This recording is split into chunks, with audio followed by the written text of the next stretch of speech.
Ever since Lost took the TV world by storm back in the early 2000s, there have been a myriad of shows scrambling to hit that same cultural zeitgeist, and many falling by the wayside. Fast forward to 2022, and Amazon Prime's moody, noir thriller Outer Range impressed many people. The show was slow, but it was never boring. It managed to keep things interesting with its unique atmosphere. The show married a dark, sinister undertone with decent enough characters, a dash of Western vibes, and a mystery to keep you watching. Oh, and pockets of humor too, including well-placed surrealist jokes. The season ended on a cliffhanger, because of course it did, and many worried the show would suffer the same fate as other recent mystery box thrillers, including Amazon's Night Sky and Apple's Constellation, which were both unceremoniously canceled. However, Outer Range managed to dodge that bullet, returning to our screens in May 2024 with a season of contrasting fortunes. There are some great moments here, but also some big issues too, which we'll get to shortly.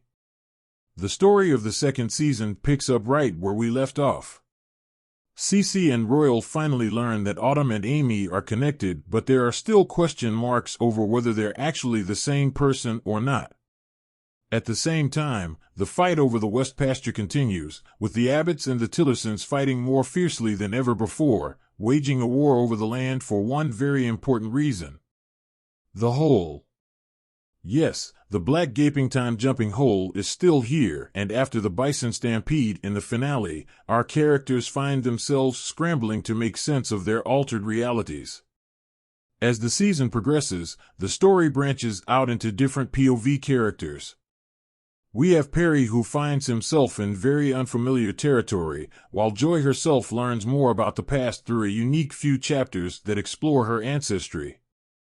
I'm being careful not to spoil anything here, but suffice to say, more pieces of the puzzle are taken out the box than before. Mystery box shows like this live or die on their ability to keep a breadcrumb trail going long enough to reach the grand prize at the end. However, you also need to reward loyal viewers with tidbits of information or little hints to show the story is moving in a consistent way, without relying on cheap gimmicks or sudden fake-outs for key narrative beats.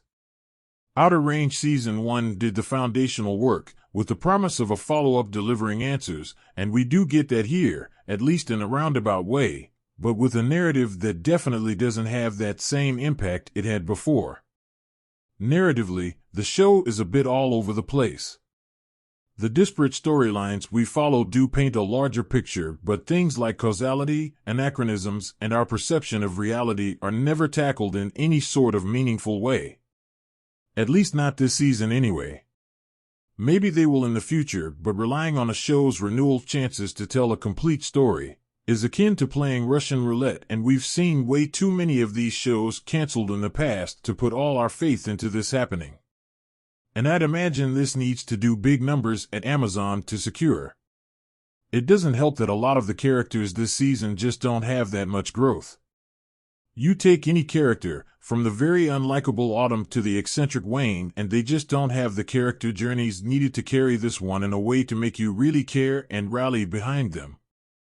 The only exception here is Royal, played brilliantly by Josh Brolin, who manages to keep up that same level of stoicism and moodiness that made him such a compelling player the first time around.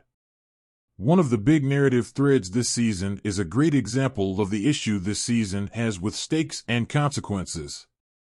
The ranch and its future is something that's been such a huge deal for 2 seasons, and it's wrapped up in the most anticlimactic way possible. Visually, the show still looks great, although the problem with Outer Range's pacing is exacerbated here with so many long, establishing shots. Don't get me wrong, the locations are beautiful, but the unnerving tranquility that makes Outer Range so unique is also its biggest Achilles heel. With so much time to think about the show and its plot, you end up with more questions than answers, and also notice some of the plot contrivances too.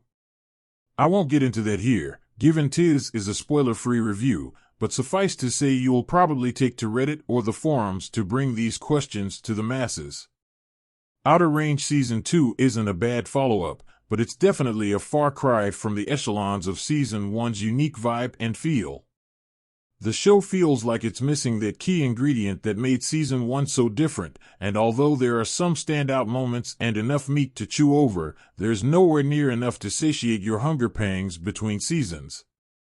And that's a damn shame, because Outer Range has a lot of potential. Hopefully season 3 will pick things up and get us back on track.